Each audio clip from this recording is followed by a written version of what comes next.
ఓం నమో భగవతే వాసుదేవాయ. వ్యాసప్రణీతమైన మహాభాగవత కథాసారం సంపూర్ణంగా అందించే ప్రయత్నం చేస్తున్నాం. ఈ అమృత ఫలాన్ని మీరు ఆస్వాదిస్తూ మీ పిల్లలకి అందరికీ కూడా కథారూపంలో దీన్ని తెలియజేయండి.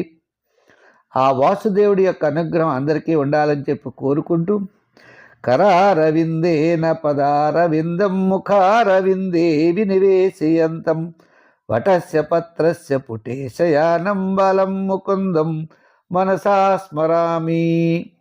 కృష్ణం వందే జగద్గురుం. ఓం శ్రీ మహాగణాధిపతే నమ. ఓం నమో శ్రీ లక్ష్మీ వెంకటేశ్వర స్వామినే నమ. ఓం నమో భగవతే వాసుదేవాయ. నారాయణం నమస్కృత్య నరం చైవ నరోత్తమం దేవీం సరస్వతీం వ్యాసం తతో జయముదీరయేత్. ప్రహ్లాద నారద పరాశర పుండరీక వ్యాసాంబరీష సుఖసౌనక హృన్నివాస భక్తానురక్త పరిపాలన పారిజాత లక్ష్మీ నృసింహ మమదేయి కరావలంబము. భ్యో నమ. మాతృభ్యో నమ. వృషభదేవుడు తన యొక్క ఉపాఖ్యానం మనం తెలుసుకున్నాం. భాగవతంలో పంచమ స్కందంలో ఉన్నటువంటి ప్రియవ్రతుడి యొక్క వంశం వారు వీరు. వ్రతుడి యొక్క కుమారులు ఆగ్నేయుధ్రుడు, ఆగ్నేయుడి యొక్క కుమారుడు నాభి, నాభి యొక్క కుమారుడు వృషభదేవుడు. ఈయన యొక్క పెద్ద కుమారుడు భరతుడు. ఈ భరతుడి యొక్క ఉపాఖ్యానం కూడా పంచమ స్కందంలో చాలా గొప్పది, చాలా బ్రహ్మాండంగా ఉంటుంది. ఆయన ఆత్మజ్ఞానాన్ని చాలా బాగా చెప్తాడు. ఆయన ఈ వృషభదేవుడు ఆత్మజ్ఞానాన్ని చెప్తున్నారు.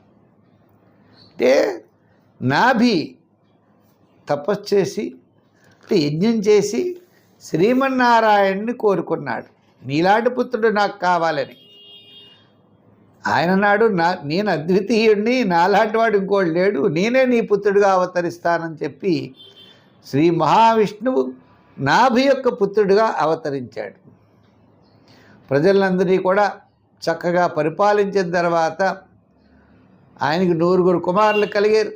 వారిలో భరతుడు మొదలుగా కలిగిన వారు, భరతుడు పెద్దవాడనమాట. తన తర్వాత రాజ్యం భరతుడికి అప్పచెపుతాడు. ఆ పుత్రులందరినీ కూర్చోబెట్టి, ఋషులు పెద్దవాళ్ళు అందరినీ కూడా కూర్చోబెట్టి, ఆయన యొక్క అవతారం విశేషమరి. శ్రీమన్నారాయణుడు అవతరించాడు అంటే ఏదో ఉద్దేశంతో అవతరిస్తాడు కదండి. ఆయన ప్రజలందరికీ కూడా ఆత్మజ్ఞానాన్ని తెలియజేస్తున్నాడు. ఆచరించడం ఆచరించకపోవడం వారిష్టం. ఎంచేత సంసారం అనే బంధంలో అలా తిరుగుతూ ఉంటారు కొంతమంది. ఆ సంసార బంధం నుండి బయటపడాలి అనుకుంటారు కొంతమంది.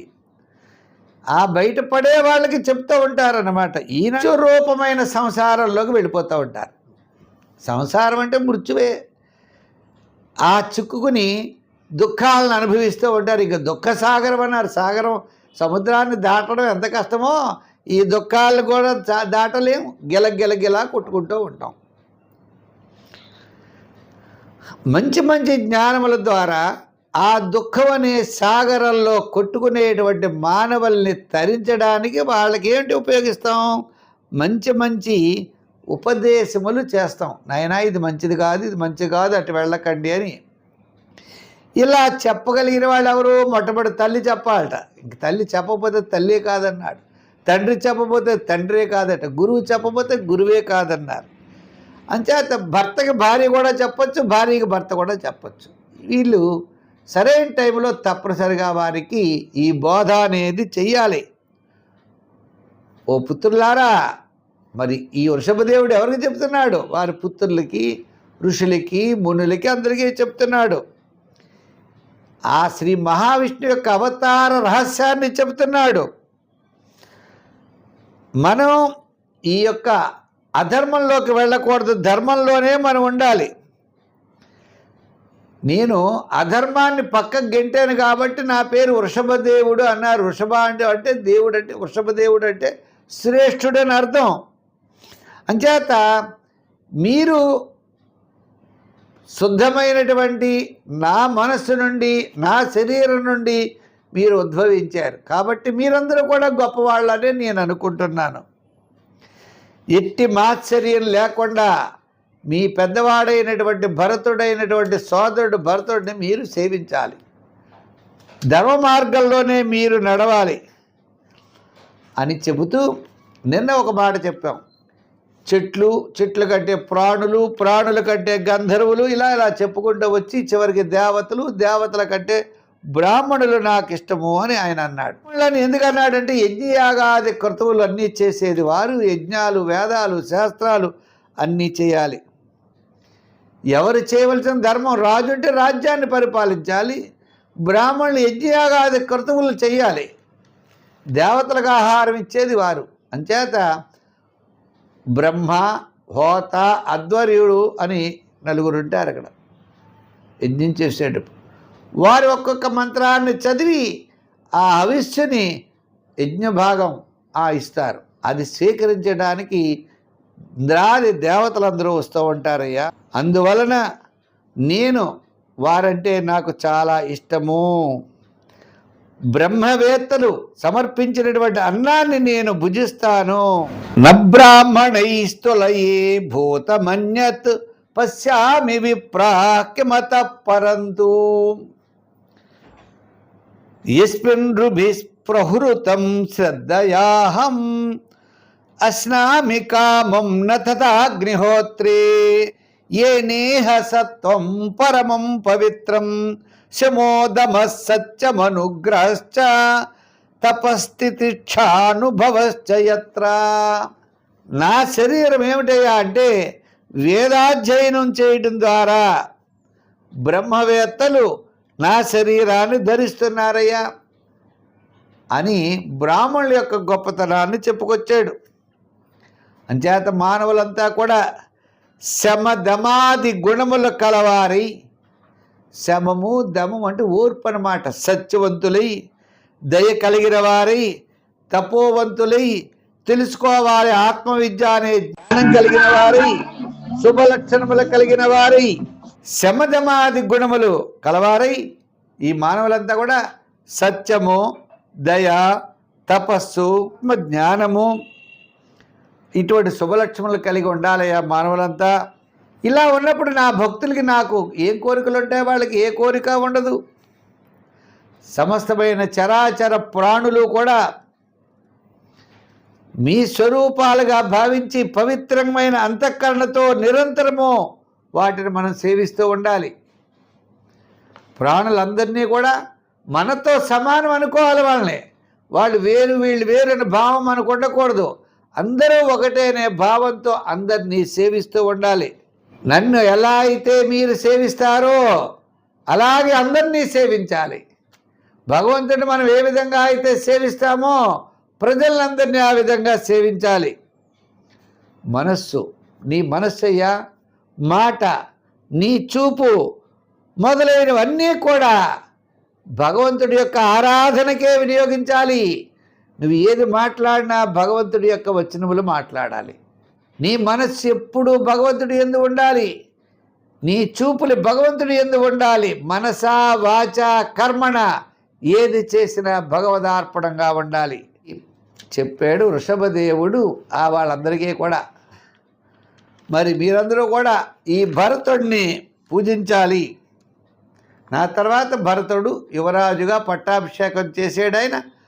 అంచేత వారంతా కూడా సోదరుల యందు ప్రేమానురాగం కలిగి ఉండాలని వృషభదేవుడు ఆజ్ఞాపించి ఇంకా అక్కడ తన శరీరాన్ని వదిలిపెట్టాలి. అంచేత ఆయన ఆత్మజ్ఞానం వైపుకి మరలేడు. ఇప్పుడు వృషభదేవుడి యొక్క వైరాగ్య స్థితి, రాజ్యాన్ని పిల్లలకు అప్పచెప్పేశాడు. వైరాగ్యం అంటే అన్నీ వదిలిపెట్టడం అని అర్థం. భక్తి, జ్ఞాన, వైరాగ్య ధర్మాల్ని స్వయంగా ఆచరిస్తూ ఉన్నాడు ఆయన. భక్తి, జ్ఞానము, వైరాగ్యము, గృహ సంబంధమైన విషయాలన్నీ విడిచిపెట్టేసి ఇంకెప్పుడైతే వదిలేసామో ఉన్న శరీరంతో మాత్రమే ఆయన బయటికి వెళ్ళాడు. అంటే ధన వ్యామోహం, ఇంకా ఏ వ్యామోహం ఆయనకి లేదు. అన్ని వ్యామోహాల్ని వదిలేశాడు. భార్య, పిల్లలు అన్నీ వదిలేసాడు. ఇంకా వదిలేసి ఈ శరీరాన్ని కప్పుకోలేదు, వస్త్రాలు లేవు, దిగంబరుడుగా ఉన్నాడు. విరబోసుకున్న జుట్టు. ఒక దేశం నుండి ఆయన బ్రహ్మావర్త దేశం నుండి మెల్లిగా బయలుదేరి అడవిలోకి వెళ్ళిపోయాడు. ఆయన ఎలా ఉన్నాడయ్యా? మూర్ఖుడా అంటే మూర్ఖుడిలాగే ఉన్నాడు, గుడ్డివాడు అంటే గుడ్డివాడి వలె ఉన్నాడు, మగవాడంటే మగవాడి వలె ఉన్నాడు, చెవిటివాడు అంటే చెవిటివాడిలా ఉన్నాడు, పిచ్చివాడు అనుకునేవాడికి పిచ్చివాడిలా ఉన్నాడు. ఆయన మాట్లాడలేదు, మౌనంగా ఉన్నాడు. జుట్టు దూకోవడం, స్నానం చేయడం ఏమీ లేవు, అన్నీ వదిలేసాడు. ఇంకా వైరాగ్య సర్వసంగ పరిత్యాగి అంటే అన్నీ వదిలేసాడు అన్నమాట. అవధూత గ్రామాలు, నగరాలు, ఉద్యానవనాలు, పల్లెలు, అడవులు అలా తిరుగుతూ ఉన్నాడు. కొంతమంది పిచ్చివాడు వెళ్ళిపోతున్నాడు రా అన్నారు, రాళ్ళు ఇచ్చి కొట్టేవారు పాపం, అలా భరించేవాడు. ఆయన ఏమి అసలు శరీరాన్ని కొట్టుకున్నారు వాళ్ళు, నా ఆత్మను కాదుగా. ఆయన ఆత్మ ఎప్పుడు భగవంతుడి దగ్గరే ఉండేది,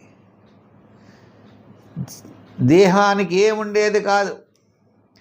చలిలో ఉండేవాడు దేహానికి, ఎండలో ఉండేవాడు దేహం, శరీరం తడిచేది దేహం, ఒళ్ళంతా బూడిద రాసుకునేవాడు. ఈ శరీరం మీద ఆయనకి మమకారం లేదు. ధూళి, దూసరాలు, జడలు, ఎలా ఉన్నాడంటే మనిషిని చూస్తే ఒక దెయ్యం పట్టినటువంటి వాళ్ళ ఉన్నాడు ఈ అవధూత. వృషభదేవుడు ప్రజలకి రోత కలుగుతుందన్నమాట. ఈయన చూస్తే బాబు ఇలా ఉన్నాడు ఏమిటని చెప్పి రోత కలుగుతుంది.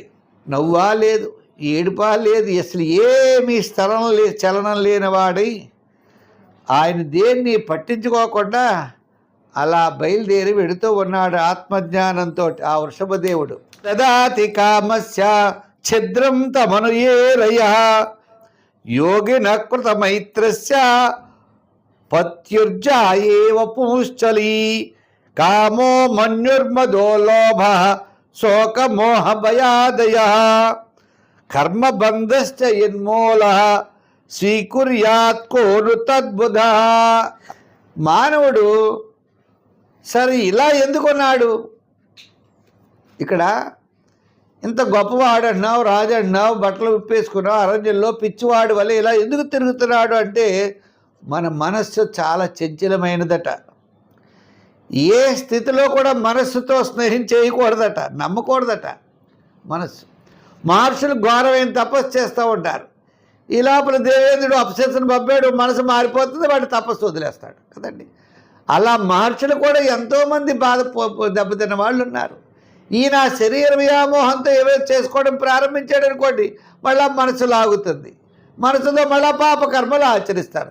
అంచేత శరీరము దేహము యందు ఆత్మాభిమానాన్ని వదిలేసిన వాడు ఇంకా మరి దేన్ని కూడా కోరుకోకూడదట. చాలామంది పెద్ద పెద్ద భవనాలు అవంటారు ఇవదంటారు అవధూతలందరూ కూడా ఈ సన్యాసాశ్రమం స్వీకరించిన వారి అందరినీ మీరు చూడండి. మరి ఇలా ఎవరుంటారు? ఇలా ఉండాలి అని ఈయన ఉద్దేశం.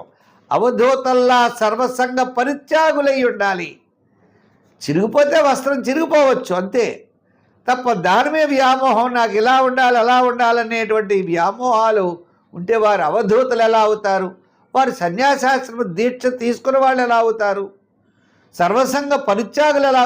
సర్వసంగ పరిత్యాగ, పరిత్యాగం అంటే విడిచిపెట్టడం. అన్నీ విడిచిపెట్టిన వాళ్ళు ఎలా అవుతారు?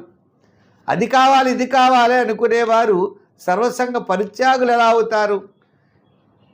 ఈ యొక్క చల్లదనం, వేడిదనం ఇవన్నీ కూడా దేహానికి కానీ ఆత్మకు కాదు కదా. ఆత్మ వేరు, దేహం వేరు. దేహాభిమానం ఉన్నంతకాలం వాడు సన్యాసి కాలేరు. దేహాభిమానాన్ని వదిలిపెట్టిన వాడే వారు సన్యాసులు అవుతారట, సర్వసంగ పరిత్యాగులు అవుతారు, అవధూతలు అవుతారు అని ఈయన యొక్క ఉద్దేశం. అంచేత మనస్సు ఎప్పుడూ చంచలమైనదే. ఏ స్థితిలోనూ కూడా మనసుని నమ్మకూడదు. మహర్షులు చాలా కాలం తపస్సు చేసినా పాపం ఈ మనసుకు లోనయ్యి వారు తన సమస్తమైనటువంటిది కూడా కోల్పోయారయ్యా. యోగనేవాడు మనస్సు మీద నమ్మకం కనుక ఉంచినట్లయితే ఒక యోగి, ఆయన మనస్సు మీద నమ్మకం ఉంచాడు. మనస్సు ఎటువంటిది? కామ క్రోధాది అంతఃశత్రువులను వశము చేసుకోవాలి. ఏం చేసుకోలేదు. మనస్సు ఏమవుతుంది? కామం. మనస్సు ఎప్పుడే పట్టుకున్నాం అనుకోండి, అవి అనుభవించాలి, ఇవి అనుభవించాలి.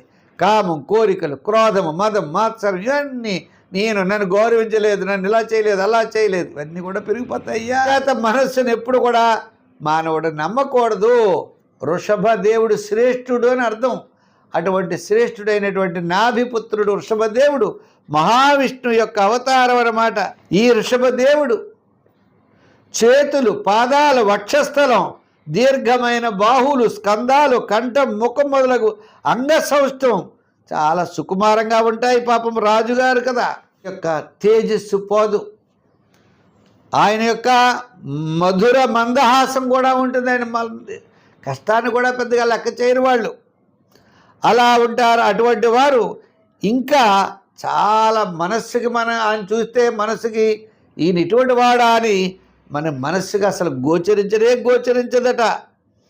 అటువంటి మహానుభావులు ఆ వృషభదేవుడు యోగ సాధన చేయడం కోసం ఆయన శరీరాన్ని త్యాగం చేయాలని నిశ్చయించుకున్నారన్నమాట అండి. తన శరీరాన్ని వదిలిపెట్టడం కోసం ఇంద్రాది సకల లోక పాలుల కంటే అందరికీ కూడా దేహాన్ని ఎలా వదిలిపెట్టాలో నేర్పడం కోసం ఆయన ఇవన్నీ చేశాట. వేషభాషల చేత అవధూతగా ప్రవర్తించాడు ఆయన.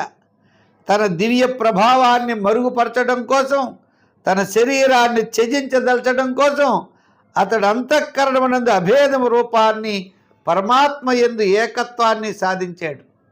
అంటే ఆత్మ పరమాత్మ ఒకటి. ఈ శరీరం అంటే ఈ దేహము, దేహాభిమానము, ఈ విషయవాంఛలన్నీ వదిలిపెట్టిన వాడు మాత్రమే సర్వసంగ పరిత్యాగి. అతనే అవధూత. అవధూత ప్రాణములకు కూడా మనం లెక్క పెట్టకూడదని, ఈ లింగాభిమానం ఉండకూడదు. నేను మగాను, వాడా, నపుంసకుడు ఇటువంటివన్నీ ఉండకూడదు. ఈ ప్రభావ దేహ సంబంధం ఉండకూడదని చెప్పి భావించి అప్రయత్నంగా అనుకోకుండా కొంకణ దేశము, వెంకటాచలము, కుటకాచలము, దక్షిణ కర్ణాటక దేశముల యందు అలా సంచరిస్తూ పిచ్చివాని వలె తిరుగుతూ ఉండగా ఒక అరణ్యంలోకి వెళ్ళాడు. అక్కడ గాలులు వీచేటప్పటికీ కర్రలు రాపిడి ఇలా ఏర్పడింది. ఆ కర్రలు అరణ్యంలో మరి బడబాగ్ని అంటారు. అరణ్యంలో అగ్ని ఒక కర్ర రాపిడి వల్ల అగ్ని ఏర్పడుతుంది. అగ్నితో ఆ అరణ్యం అంతా కూడా దహించబడుతుంది. అలా కర్రల మధ్యలో పుట్టినటువంటి అగ్ని దహించడం చేత ఈ వృషభదేవుడు ఆ జ్వాలలకు ఆవుతయి తన శరీరాన్ని త్యాగం చేశాడు. ఇటువంటి వృషభదేవుడి యొక్క చరిత్ర వింటే చాలట. మనం ఈయన స్మరిస్తే చాలు. ఇంత సాక్షాత్తు విష్ణు వృషభదేవుడు. ఆయన యొక్క చరిత్రని, ఆయన యొక్క విశేషాలు మనం తెలుసుకుంటే, వింటే, ఆయన చెప్పిన ఆత్మజ్ఞానం వింటే చాలట. మనకి పునరావృత్తి రహితమైనటువంటి విష్ణు లోకాన్ని మనం పొందుతాం. ఈ లోకంలో కూడా సమస్తమైనటువంటి దోషాలు మనకి తొలుగుతాయి. అంటే ఈ సంసారం అనే బంధలో పడేటువంటి దుఃఖాలన్నీ కూడా నీకు తొలుగుతాయని చెప్పబడినది. అటువంటి శ్రీకృష్ణ భగవానుడు, ఆ విష్ణుమూర్తి ఈ వృషభ దేవుడి యొక్క రూపాన్ని పొంది మనకి ఆత్మజ్ఞానాన్ని ప్రసాదించారు. మరి ఈయన యొక్క కుమారుడైనటువంటి భరతుడి యొక్క వృత్తాంతం మరలా మనం రేపటి నుంచి, ఈయన భరతుడు అన్నమాట, భాగవతోత్తముడు. ఈయన యొక్క చరిత్రను మనం రేపటి నుంచి తెలుసుకుందాం. మరి ఈ వృషభదేవుడి యొక్క ఉపాఖ్యానం మొత్తం అన్నీ కూడా మీరు వినండి. అంటే నాభి మహారాజు పుత్రుడిగా జన్మించేదిలాగా అయితే 3 ఉపాఖ్యానాలు ఉంటాయి. 3 కూడా వింటే, స్వామి యొక్క ఉపాఖ్యానాలు వింటే ఆత్మజ్ఞానం తెలుస్తుంది. తద్వారా ఈ మానవ జన్మ యొక్క గొప్పతనం, అంటే ఎంతో పుణ్యం చేస్తే కానీ ఈ మానవ జన్మ రాలేదు మనకి. ఇటువంటి మానవ జన్మను మనం ఏ విధంగా సద్వినియోగం చేసుకోవాలో మరి అనే విషయాన్ని వృషభదేవుడు సాక్షాత్తు మహావిష్ణువు నాభిపుత్రుడై జన్మించి మనకి ఇదంతా తెలియజేయడం కోసం, ఇదంతా అశాశ్వతము, భగవంతుడు ఆత్మ పరమాత్మే శాశ్వతమైన ఆత్మజ్ఞానాన్ని బోధించినటువంటి మహానుభావుడు. అటువంటి స్వామి యొక్క అనుగ్రహం మీకు మాకు అందరికీ కలగాలని కోరుకుంటూ పుల్లెల సత్యనారాయణ ఆస్ట్రో టాక్స్ అనే యూట్యూబ్ ఛానల్లో మేము అన్ని వీడియోలు పెట్టాం. మీరు ఎప్పుడైనా వినొచ్చు. తప్పనిసరిగా మీరు వినండి. మీ బంధువుల చేత, మీ పుత్రుల చేత, అందరి చేత వినిపించండి. తప్పకుండా భగవంతుడి యొక్క అనుగ్రహం మీకు మాకు కలుగుతుందని చెప్పి తెలియజేస్తూ, మరలా రేపు మంచి ఉపాఖ్యానంతో కలుసుకుందాం. సర్వే జన సుఖినో భవంతు. స్వస్తి.